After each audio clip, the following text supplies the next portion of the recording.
गाड़ी में शव एक के ऊपर एक पड़े हुए थे। मालूम चल रहा था कि सब मर चुके हैं, लेकिन सिद्धेश की सांसें चल रही थी।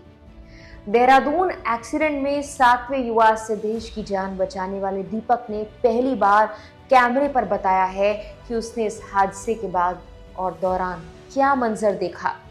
उसने जो भी बताया उस पर बात करने से पहले हम आपको ये बता दें कि हादसे में 6 लोगों की मौत हुई थी। एक शख्स आईसीयू में अब भी जूझ रहा है और दीपक के अलावा सिद्धेश के पिता ने भी इस हादसे पर चुप्पी तोड़ी है।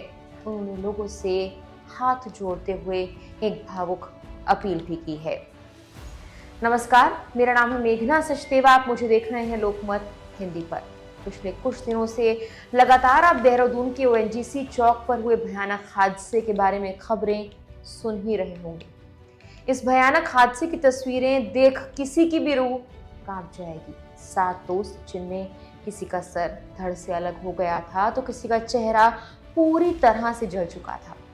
महज 18 से 25 साल के इन युवाओं में सिद्धेश की सांसें चल रही थी और हादसे के बाद जब भीड़ में से कोई इन शवों के पास जाने की हिम्मत भी नहीं कर पा रहा था, वहां पर मौजूद दीपक सिद्धेश के लिए फरिश्ता बनकर आया। उसने देवभूमि डायलॉग चैनल से बात करते हुए वो सब बयां किया जो उसने उस रात देखा।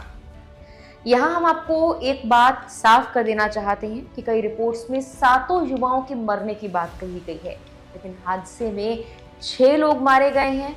सिद्धेश आईसीयू में है, इस बात की पुष्टि खुद उसके पिता ने की है। अब आते हैं दीपक कौन है, उन्होंने क्या बताया। यह हादसा लगभग 11 नवंबर की रात 1 बजे के बाद हुआ था। दीपक क्रिटिकल केयर एक्सपर्ट हैं। जिस वक्त वो हादसा हुआ उसी सड़क पर थे। वो बताते हैं कि वो रात को मैक्स अस्पताल से अपनी ड्यूटी कर लौट रहे थे। मैक्स से बल्लूपुर की तरफ जा रहे थे। तभी दीपक को तेज धमाके जैसी एक आवाज सुनाई पड़ी।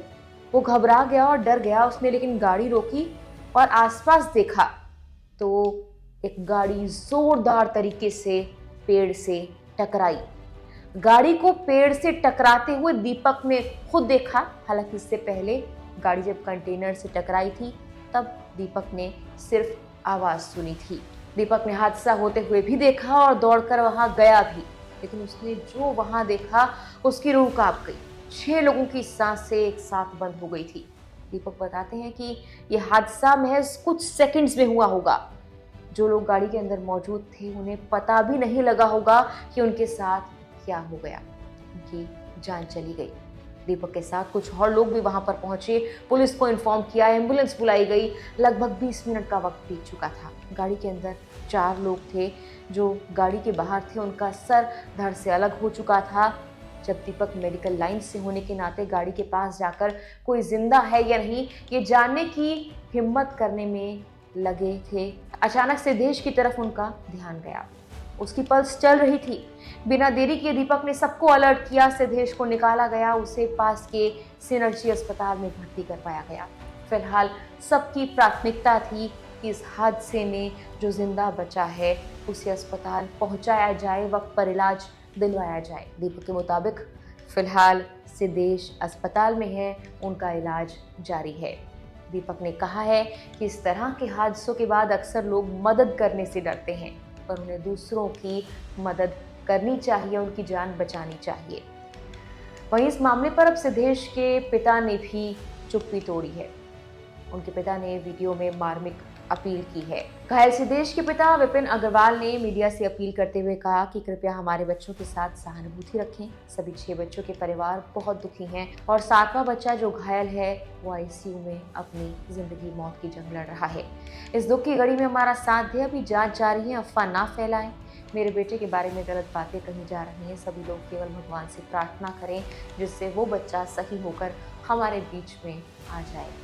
मामले को लेकर जाहिर तौर पर एक वीडियो काफ़ी वायरल है जिसमें ये युवा पार्टी कर रहे हैं, जिसके चलते इस हादसे के लिए इनके ड्रिंक एंड ड्राइव और ओवर स्पीडिंग को ही वजह बताया जा रहा है। शुरुआती रिपोर्ट्स में भी पुलिस ने ओवर स्पीडिंग की बात कही है। ऐसा भी कहा जा रहा है कि इनोवा सवार युवा हादसे से पहले BMW गाड़ी से रेस कर रहे थे। हालांकि पुख्ता तौर पर पुलिस अभी मामले की बारीकी से जांच के बाद ही हादसे की असल वजह पर बात करेगी। बता दें कि देहरादून के कारोबारी सुनील अग्रवाल के बेटे अतुल ने अपने 6 दोस्तों को नई इनोवा खरीदने की खुशी में पार्टी दी थी। पार्टी के बाद ये सभी लॉन्ग ड्राइव पर निकले, जो हादसे का शिकार हो गई। घटना इतनी भयावह थी कि कार बिल्कुल चकनाचूर हो गई। 2 से 3 लोगों के सिर धड़ से अलग हो गए, उनकी बॉडी सड़क पर बिखरी हुई थी, बाकी गाड़ी के अंदर मृत थे। सिद्धेश इस हादसे में बच गया, लेकिन फिलहाल वो पुलिस के सामने बयान देने में असमर्थ है। माना जा रहा है कि सिद्धेश जब कुछ बताएगा तभी साफ हो पाएगा कि 11 नवंबर की रात ओएनजीसी चौक पर आखिर हुआ क्या था। फिलहाल के लिए इस वीडियो में इतना ही।